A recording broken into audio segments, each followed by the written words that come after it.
We will move on to the next session, which is a strategy spotlight session on the topic Next Gen Strategies for an Empowered Next Normal World. And our spotlight speaker today is Mr. Mario Baddour, who is the Global Chief Operating Officer of Startec Inc. Mario is joining us from the US, and it's very early for him today, but we're really grateful that he's joining us. Mario, as Startec's Global Chief Operating Officer, he leads the organization and is responsible for delivering differentiated value to customers, along with promoting Startec culture and vision across the global footprint. Since joining Startec in 2012, Mario has undertaken progressively a variety of key leadership roles spanning account management, multi-vertical operations, strategy, and innovation. Mario most recently served as SVP and Chief Operations Officer for the Americas, where he was responsible for key strategic relationships and operations across the region. Mario draws his daily inspiration from the thousands of team members he's committed to empowering and supporting as they design a future-ready digital CX organization.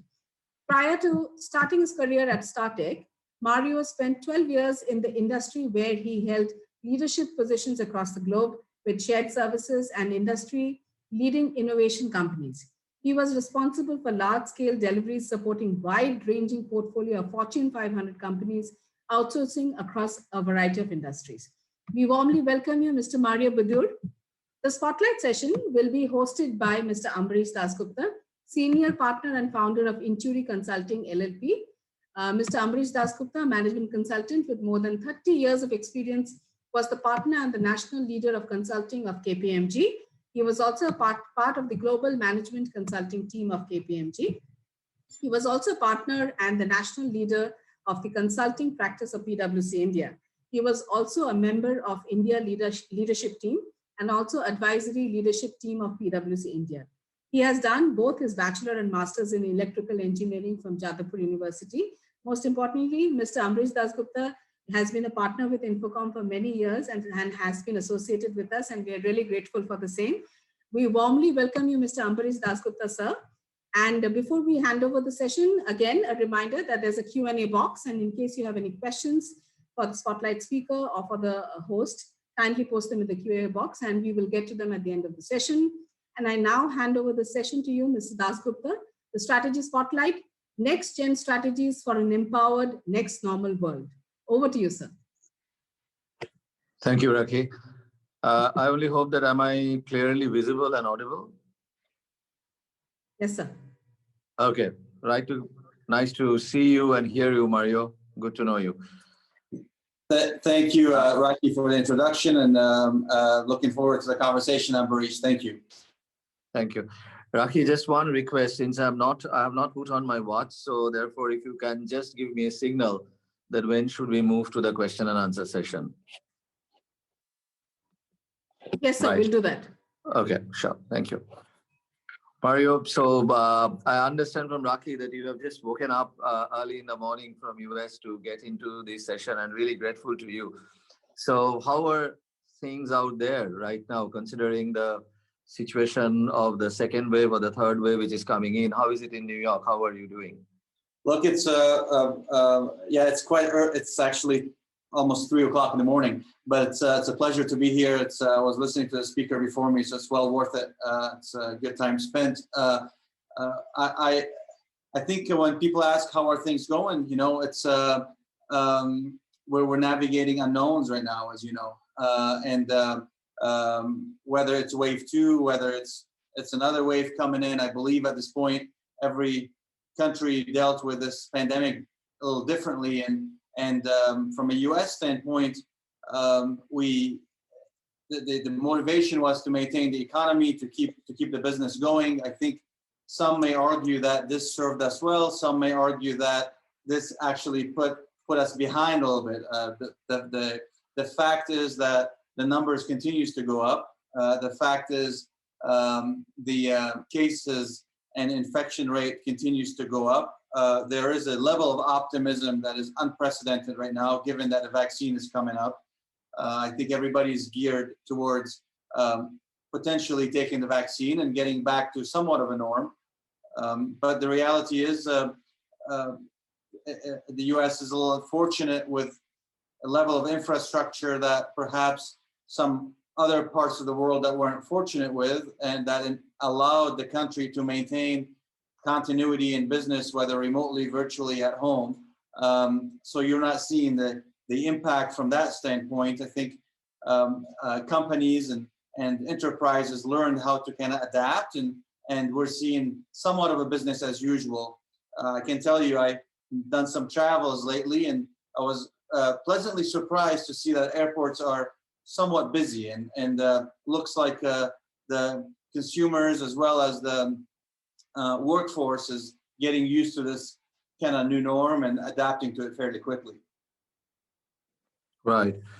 So before we move on to the new normal, which will come in after possibly this pandemic gets over, but how did you personally, as well as your organization, StartTech, cope up with this pandemic? What have been your discoveries about you, your life, as well as your organization's life during these horrible times that we went through, say, from starting from March and maybe going through even now, but this may soon be over. So what have been your learnings, discoveries about you and about your organization's discoveries as well?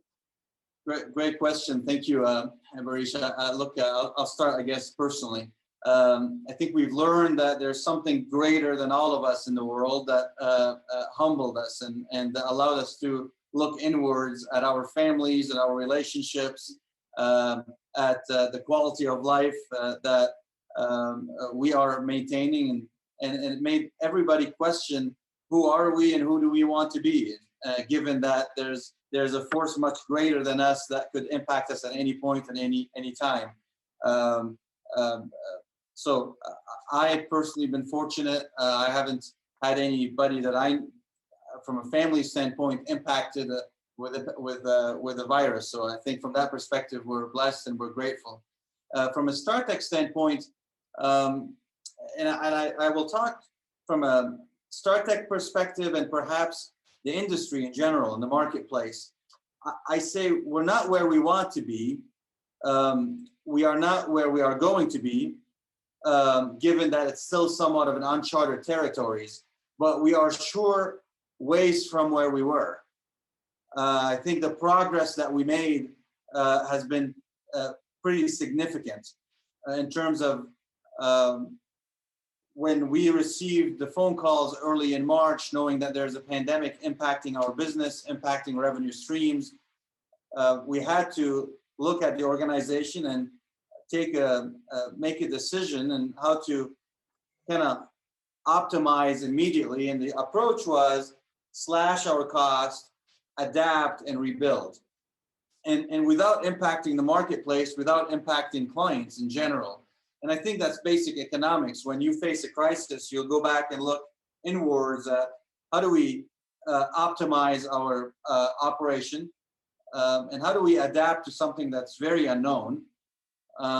There was no SOP to that. There was no industry practices to that. It required a set of leadership and a set of mindset that's willing to navigate uncharted waters. And then how do you, as you learn very quickly, how do you build in that new state?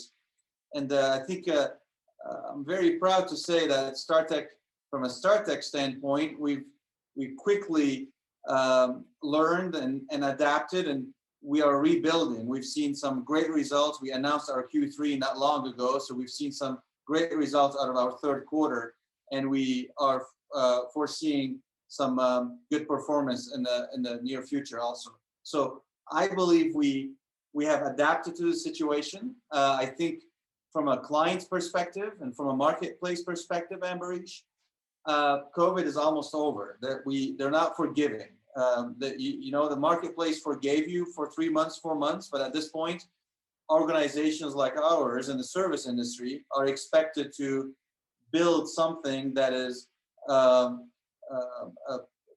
COVID-proof, for lack of better words. We are expected to navigate in that pandemic as if the pandemic is over. You asked something about lessons learned, and I think I'd like to take some couple of minutes and talk about this a little bit, because when we say, I hear a lot of industry leaders talking about technology and talking about different predictions. I'll tell you, in the people business that we are in, when it comes to the service industry, the biggest lesson for us, for me personally, has been the kind of leadership that organization like ours requires from a human capital standpoint. I think the world so far has seen a level of strategy and coming from technical leadership. And by technical leadership, I mean subject matter experts that provides technical expertise, that are driven by certain operating practices. I think of lawyers, I think of surgeons, I think of traditional business managers. And this pandemic put us in a situation where we have to rethink something totally different. And I'm referring to it as adaptive leadership. And adaptive leadership, we're talking about a level of human capital that is able to navigate unknowns, operate in gray areas, that have skills of being capable of being agile, lean, assess multiple options, and in general, be resilient and have a level of grit that typically traditional managers don't have. And that's the kind of breed today that we are seeing surfacing and succeeding in this kind of pandemic. The best leaders during this time are adaptive leaders. Leaders that are seeking feedback, leaders that are saying, look, we don't know what the answer is, but we are looking to have some sort of a stop, start, continue exercise, and always seeking feedback from organizations and from the marketplace to see what can we learn on the spot during these moments of truth that are coming across us, and how do we act on them? And we also learned that, like I said, that clients are not forgiving. The marketplace is not forgiving. And this level of adaptive leadership, I believe, is what made us successful and opened our eyes on kind of what to look for in the future and what kind of talent do we need to go after. It's no longer, do you know how to do your job and can you do it well, but it's more, how could you do that job under not only pressure, but under in situations where there are unknowns and there are untested. And I call that more like a future-ready leaders almost, or future-proof, I should say, leaders. That's good. I mean, you brought in two very important terms, signifying the trend of management in the new normal situation, the adaptive, the agile management. That's really good. Now, since this ABP INFOCOM's main theme is new normal, so if we go into this word, analyze this word a little bit, I don't know if anyone has heard of this book called The Moon is a Harsh Mistress. There was a book written long back called The Moon is a Harsh Mistress. And it was written by a gentleman called Robert Heinlein. He first introduced this word in a political sense, this new normal, when he was actually meaning that the post-colonial situation for his country will be a new normal. That's what. Then we have heard the usage of this term after the Spanish flu, the new normal. Then we have heard the usage of this term regarding the financial depression when we're coming out, the new normal. Now we are having it during this coronavirus time, and we're thinking that this will be the new normal. So we have heard it in a political sense, we have heard it in a health condition, we have heard it in a financial depression times, now again in some health environment impacting business. So now in 2020, we are talking about the new normal, and particularly coming in the area where you have been primarily working in technology, customer experience management, BPO, IT, ITS. So what do you think the top 2-3 trends of this new normal in your areas will be? That's great. Great perspective and great question. Thank you. Look, it's hard. I mean, although we're not in the business of astrology, I guess, but to your point, you can't help but predict and hedge some bets on what that future looks like. I think I refer to it as ACDC. I think it's easy to remember, and that's after COVID, during COVID. But if you pay attention, I'm not saying pre-COVID. There's no such thing as pre-COVID anymore. I think that moved on. That train moved on, and new norms will emerge. We've seen it, to your point, through historical events. New norms will emerge, and this is an era of shifting events. I don't believe we're going back to a new norm, to the normal that we've seen pre-COVID. I view things such as lockdowns will become international standards, and what we've learned is that the longer you take to go into a lockdown is the longer you take to get out of the lockdown. We're seeing that, and I think countries and government are learning that very quickly. I have seen governments around the world approaching lockdowns differently. From some countries, even neighboring countries in North America. If I contrast Canada to the U.S., you've seen Canada went into lockdowns fairly quickly. They got out of lockdowns somewhat quicker. The U.S. took a different approach, took time to go into lockdown. Now we're seeing curfews in certain states that we have not seen early on in the pandemic. And I don't know whether it's right or wrong. I think it's yet to be seen. At the end of the day, this is a virus that continues to mutate, and countries are still dabbling with what's right, what's wrong. I will tell you that vaccines is coming up. Everybody's looking forward to the vaccine. And what's interesting, Ambarish, is what would the world be post-vaccine, right? Will we go back to a certain norm and travels and going back to the office? I mean, most of the workforce is right now working remotely and virtually. Is that working for some companies? You hear that headquarters will become potentially obsolete, where the virtual world is working fairly well. Does it mean when you have a vaccine, some companies will go back take a different stance on that and go back into their offices? That's yet to be seen. I'll tell you one thing for sure. What we are going through right now taught us that we don't have to be on planes all the time. There are a lot of things that could be done virtually. We don't have to be in the office every day. There are things that are done virtually, and they're done better. In our industry, I am now able to cast a net across countries, not only across cities where I had offices. And by casting a wide net across the nation, I can attract talent that I didn't have access to in the past. I can have better performing talent because now they are working from the comfort of their home, from the comfort of their office. They are contributing to the organization more, spending time more in the office. Well, that comes at a disadvantage too, because now you have to start thinking of how do you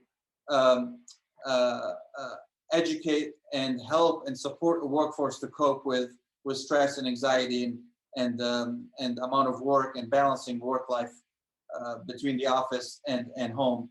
But from a new norm perspective, I think technologically this forced us to shift the focus a little bit from AI and automation and RPOs to a little bit more of a security focus.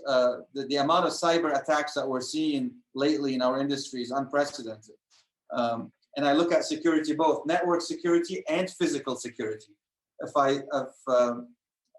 From a physical security, when you had an office, you had eyes in the skies with cameras looking at every employee's understanding what they're doing, how they're interacting with the products and with the services in general. And at home, this forced many companies to innovate and establish physical securities through means and tools that we did not have before. We have to look now at biometrics, facial recognition, voice recognitions, keystrokes following. So we're trying to establish a level of physical security, allowing us to almost be there in the office with the teleworking community that we did not have before. And I think this is establishing a level of confidence in the marketplace with many organizations, whether it's in the financial sector, healthcare sector, to go back and say, you know what, we could today go back on what I said earlier, attract better talent, scale faster, because now you're playing in multiple geos, scale faster, attract better talent without having to worry about the physical security aspect, because this pandemic forced software companies to innovate and to bring to market security softwares that we did not have before. Now, on the other hand, like I said, cyber attacks are increasing, and that's something that we have to be careful of and be mindful of. New norm is yet to be seen what that means, but we know that there's a level of adaptation taking place from a virtual workforce standpoint, from a security standpoint, and in the contact center industry, such as ours, we know that going back to the office will also require social distancing, or maybe physical distancing, for lack of better words, instead of social distancing. We need to continue to collaborate and socialize as a workforce community, but we have to establish that physical distancing that the new norm is putting upon us. So a lot of different factors that we have to consider. The design of our offices, we have to kind of reconsider them at some point. The amount of real estate that we used to require to fit a certain amount of workforce is no longer sufficient because of physical distancing. So then you get into the situation where, do you build more offices, or do you build some sort of a hybrid model, teleworking, virtual employees, and brick and mortar work from the office kind of type of employees? So these are all different questions that we are debating and trying to understand what it means to us, and how do we actually go forward and operate within these new norms. I mentioned vaccine also, and I'd like to stop on that for a bit, because different countries are approaching this differently. In some countries, you can force a vaccine to the workforce, and you can say, if you have to show up to the office, you have to be vaccinated, you have to show a certificate of vaccination. In some countries, you're not allowed to apply such rigid rules. And then it poses the question, do you expose your workforce in areas where you are not allowed to enforce a vaccine? Do you expose the rest of the workforce and to a level of mass contamination? So again, vaccine is a great thing, but also it's something that we're still debating on. How do we approach it from the business community, and whether this is something you can force or not? And it's yet to be seen. So that's kind of in general. I think we know, to summarize, that there will be a new norm. I think we don't know exactly what that new norm is, but I go back to adaptive leadership. I think we need to be able to learn, identify these moments of truth, learn from them, and apply a solution as we go forward and as we learn. Right. You spoke of, and I think StarTech did very well in terms of handling employees during the bad times, during the down times. They were very much appreciated the StarTech's performance. And I know the call center without wall, the project that you launched, that was also very much well appreciated. So you handled without any firing your employees. You really handled it well. Now, but you also went into an environment of virtualization very much. But when you did go into virtualization, did you see that the virtualization really requires a different kind of standard operating procedures, which one needs to follow in the office than while working in person, physically being there? And whether it would actually, a proper blending of physical presence and virtualization will require a different kind of SOP, a different kind of workflow, different kind of governance, different kind of appraisal mechanisms for the employees if they're working from home, different KPIs to be determined for the employee. So it is just not providing some technologies and making them work virtually. It's actually building up the whole system of appraisal to workflows to governance to everything. And also a significant amount of trust-based employee handling is needed, because it's not more of a supervision, a significant amount of trust to be injected into that environment to get into proper virtualization. So what are your thoughts in that? Since StarTech, you handled it so well. It's a great topic to discuss and unpack. I think at the end of the day, our employees are our core product at StarTech, and we don't manufacture a product. I always say we manufacture talent, and in our industry. And this is when we pivoted to an at-home environment. We had almost 50%. I mean, we're right now at almost 50% globally. We have 45,000 employees globally, and we're to the tunes of 50% virtual. You can only imagine, to your point, the infrastructure that we have to put in place on the cloud, from a not only technology, also from a security standpoint, but also from an engagement standpoint. How do you engage with a workforce today remotely all of a sudden? I mean, you used to walk on the operations floor, tap someone on the shoulder and tell them, good job. I just heard a great call that you just completed. Continue to do the great job that you're doing. Today, how do you do that? It used to take 2 seconds to recognize someone. Today, you're in a situation where you have to do that remotely.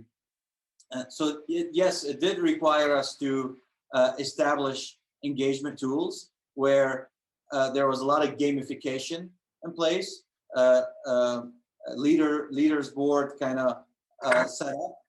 How do you today measure someone's performance and recognize them for that performance virtually, whether by giving them a badge that they can collect throughout their throughout the week, the month, and eventually once you collect, certain points or a certain amount of badges, you get to a prize. So this is the kind of gamification that we're putting in place. Another thing is the pulse of the employees. How do you measure happiness in general on that? So there are tools out there today where you can get a true real-time pulse on how the employees are feeling, whether there's various platforms. One of the things that we use is simply a sad face, happy face, and neutral face. An employee can click on that for a small pop-up screen that they get on their screen. You can click on that, and it gives us feedback back to our different centers, and leaders can see the level of mood, I would say, or happiness throughout the day for each teams and each employees, and they can act on that. They can give the employee a call, have a FaceTime conversation with them, understand exactly what's impacting their day, how can they influence that differently. So this is the level of engagement today that we're basically getting into versus that face-to-face physical interaction that we had in a brick and mortar environment. There's something very important here to kind of maybe stop and discuss a little bit. From a work from home requires different personalities, and now we're into a stage and a phase where we're assessing personality types that could work from home. And by that I mean whether the introverts of the world, the ambiverts of the world, the extroverts of the world, right? They behave differently at home. Not every employee today, just because you give them capability to work remotely, are thriving in an at-home environment. Different personalities are truly performing completely different in that at-home environment. There's a focus, I would say, an increase of awareness of where our team members stand in terms of introversion and extroversion in general. And based on that, we are making assessments on whether these type of employees will continue to work from home or come back potentially to a brick and mortar as we build that hybrid setup. I think introverts are thriving. They're self-learners. They like to be at home, focused. We're seeing performance out of that group that we haven't seen before in the past in the brick and mortar environment.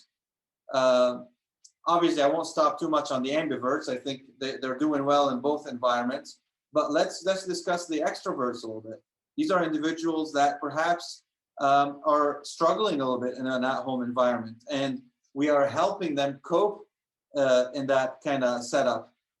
You know, remote work requires a significant amount of self-motivation and independent goal settings. It can be hard not to have a structure of the 8 to 9 hours a day in an office setting, to do without the social aspect of working with a team, and to prioritize schedules for yourself when there isn't a manager to help you out. So all these kind of things are being taken into consideration.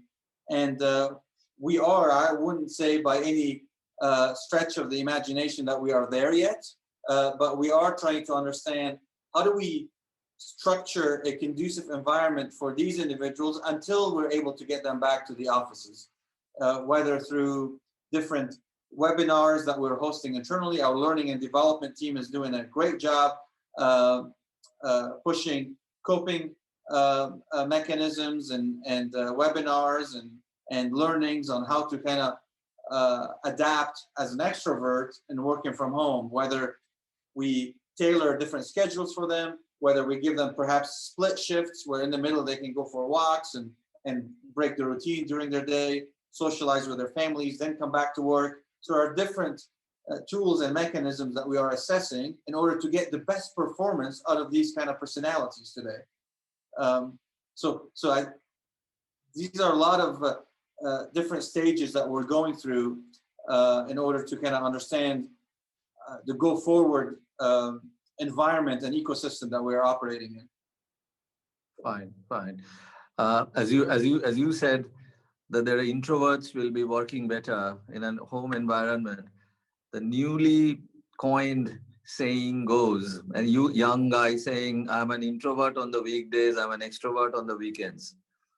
That's very true, isn't it? Yes, absolutely. Yeah. And that's and you know, it's interesting. So I talked about the personality types, but you bring a good point. In our industry, we have a wide age group that we deal with, whether from the millennials all the way to retired workforce that now would like to work from home and continue in the workforce and make this a career without having to go to an office. So yes, so it's not only personality types, but also there are age groups that we have to also take into consideration as we establish which groups will eventually be a teleworking group and which group will go back to the commuting to the office. If we move to the consumers you handle, because since you were a contact center, you are in the business of handling lots of consumers. And are you seeing in the again going by the new normal, that the consumer preferences are changing in any way? Because we are hearing that the urban consumers will move more towards a minimalistic life. Urban will move more towards a more healthier environment, towards the greener sides to the rural, whereas the consumptions may increase more on the rural side. So the consumer preferences may keep on changing. We are about this complete different philosophy of life coming in, at least for the people who have consumed so far very much, like the urban people or the rich sections, and they want to go into a more minimalistic life now. So are you seeing that the preferences of the consumers in any way now changing as far as the consumption of the luxury goods or as far as the consumption of the essential goods go? That's a great question. Look, personally, I don't think I've stepped into a grocery store since March. And prior to that, I used to enjoy going and kind of walking through the aisles and doing my groceries. And I don't think I thought about ordering my groceries online prior to that pandemic. And right now, you get forced to try it. And once you tried it, you're like, this is great. You know, it comes to your door and you don't have to worry about doing these chores yourself. And then that's from a personal experience. I've been doing that since March. So, and I know that represents a large population out there doing the same thing.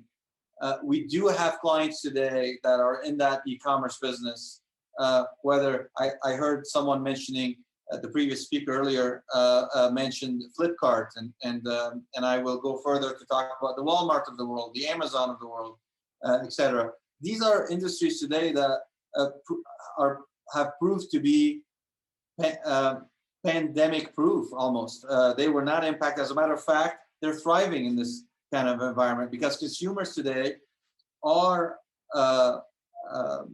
have tendencies to order online and to conduct business online without having to expose themselves into the risk of going to the outside world. So some that were reluctant were forced into these kind of habits, and now it became habitual. And I use the word habit on purpose here because it became habitual for them, and it became more practical. So I don't see this is going away, and I see the new norm, or that pandemic, is forcing these companies and these organizations to now think through how, to your point, to get to the rural areas and how to get to zones and geographies where they did not think before that they need to get access to. Now there's an appetite from that demographic to order online and conduct business through an e-commerce platform. And it is definitely forcing them to expand their services, and it's definitely forcing these companies to evolve. On our side, on the service delivery front, we're seeing unprecedented volumes handled in the contact center, whether it's in the back office or on the voice or on the digital side with chat, email. We're seeing these volumes increasing continuously. I'll tell you, we just went through Black Friday, Cyber Monday events. We used to forecast significantly higher volumes for these 2 days of the year pre-holidays. This year, we didn't see the fluctuation or the spikes that we used to see before compared to previous weeks, because we've been in a Black Friday, Cyber Monday for 6 months, 8 months so far this year. So you're seeing that new norm taking place, and you're seeing that the consumer demand gearing towards conducting business online much more. Just check with Raki. Raki, how are we doing on time?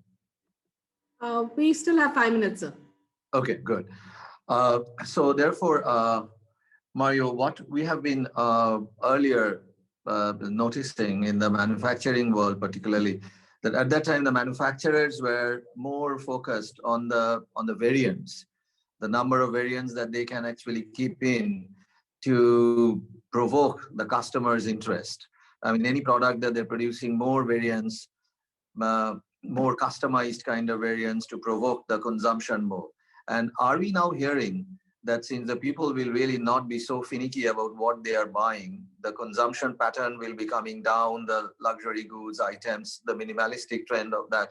So are we, is Mario off? Hello? No, I'm on, I'm still here. Oh, okay, good. So are we now never feeling that they will now be focusing more on the distribution complexities rather than actually focusing more on the creation of more variants in the manufacturing, and therefore bringing in more technology to diversify the products more, but they will now be focusing more on managing the complexities of the distribution more? That's a very provoking thought, I guess. I mean, it's still yet to be known, but I'll tell you, I think it's both. I don't think it's one versus the other. I think it's both. I think one, there is a pressure out there to focus on the supply chain and on the delivery from street to the house, or from the manufacturer to the house. There's definitely that pressure, and it's escalating further.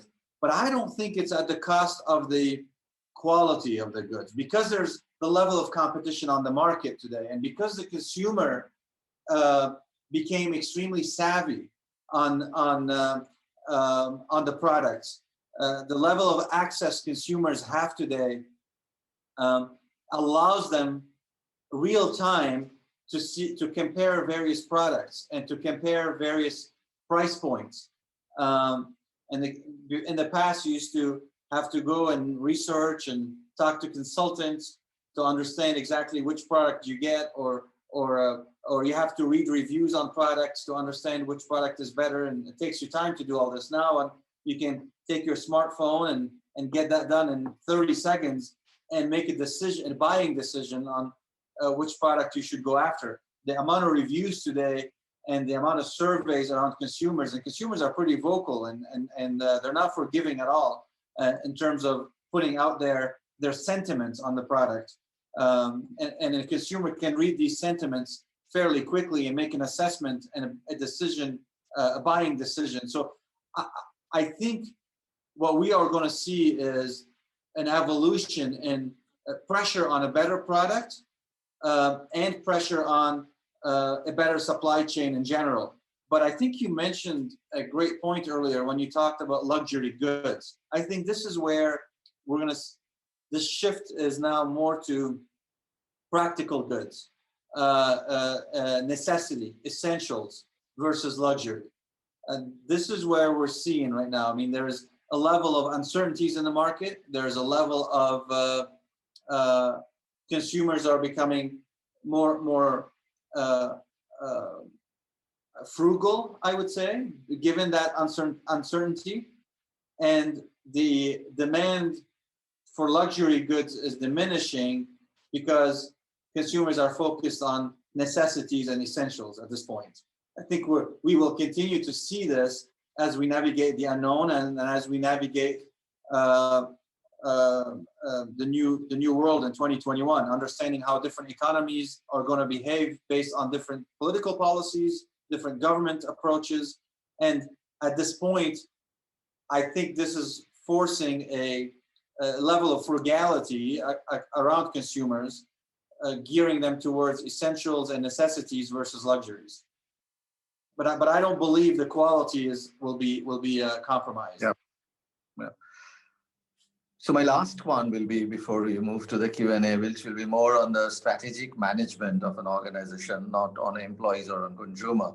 Like a year or 2 years back, we also heard from the World Economic Forum's Davos. They said that the smart organizations or the organizations of the future will not just be having to please the shareholders in terms of the top line, bottom line, they will actually be managing the stakeholder. And the term that came out was stakeholder capitalism, which was basically everybody to an organization is a stakeholder. Employee, the society, the surroundings, the environment, the supplier, buyer. So everyone around is a stakeholder. And we will be therefore be managing or trying to manage the stakeholders better than just focusing on the shareholders. Now, we are seeing right now in the present situation when there is a different view, and you started very well when you mentioned that we are all trying to look into the purpose of our life now after these happening. So in fact, one of the webinar that we were also hearing was that the organizations will now be more focused on figuring out that what is the purpose? What purpose are they here for? Not just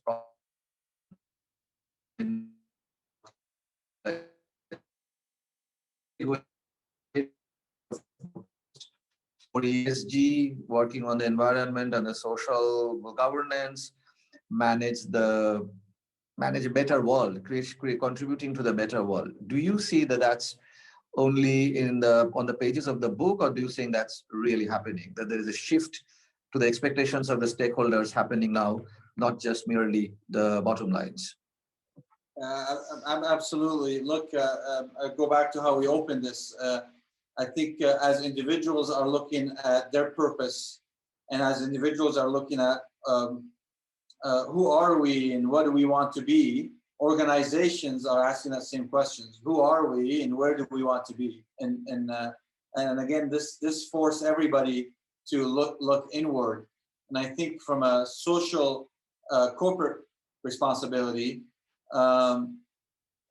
or corporate social responsibility, we are looking at ways on how do we contribute to the communities. We say we give where we live, and that's a theme that we are truly trying to embrace. And we've done many things here at StarTech, where visited local hospitals, local clinics, try to bring some meals to essential workers, etc. I mean, there's a level of compassion that you're seeing at the corporate level, and we feel that we have an obligation to contribute and give where we live in the communities that we live in, and create perhaps a better sense of responsibility overall. We do believe there's a symbiotic relationship between giving and performance. When you build a culture today around employees that are geared and have an appetite to give and contribute to their communities, it builds a sense of responsibility and loyalty and integrity that usually transcendent towards to the office place, to the workplace, and we're seeing some of that, and we want to encourage that. And back to shareholder versus stakeholder. Look, we view this as it's a balancing act. There are three pillars that we always look at: employee happiness, marketplace or client satisfaction, and financial health. And I view financial health as an outcome, not as an input. If you today have an employee that is happy, if we have an employee that is encouraged to come to work and look forward to come to work, and we have a say here at StarTech, and we say we want people to show up for each other, not for StarTech, because if we can accomplish that, if we can get people to show up for each other and look after each other and support each other, StarTech is fine. That will be an outcome. And when you get the workforce to be happy showing up to work, and they're looking forward to come to work, typically they perform well. And typically when they're performing well, the marketplace wants to grow with you. Clients wants to give you more business because of that performance. When these two elements take place, financials usually are an outcome, and the financials are taken care of. So yes, I absolutely agree that the stakeholders today are the source of a happy shareholder. So I'll have to cut in, sir. We're out of time, and we'd like to thank Mr. Mario Baddour for joining us for the session, and thank you, Mr. Ambarish Dasgupta, for moderating the session. It's been a very interesting session. We will have to move into the next session, sir. So thank you so much for joining in. Thank you very much. I appreciate the ABP's invitation and the opportunity to talk to you today. Yes, sir. Thanks, Mario. It's insightful. Thank you, Mario. Very insightful session. Thank you, sir.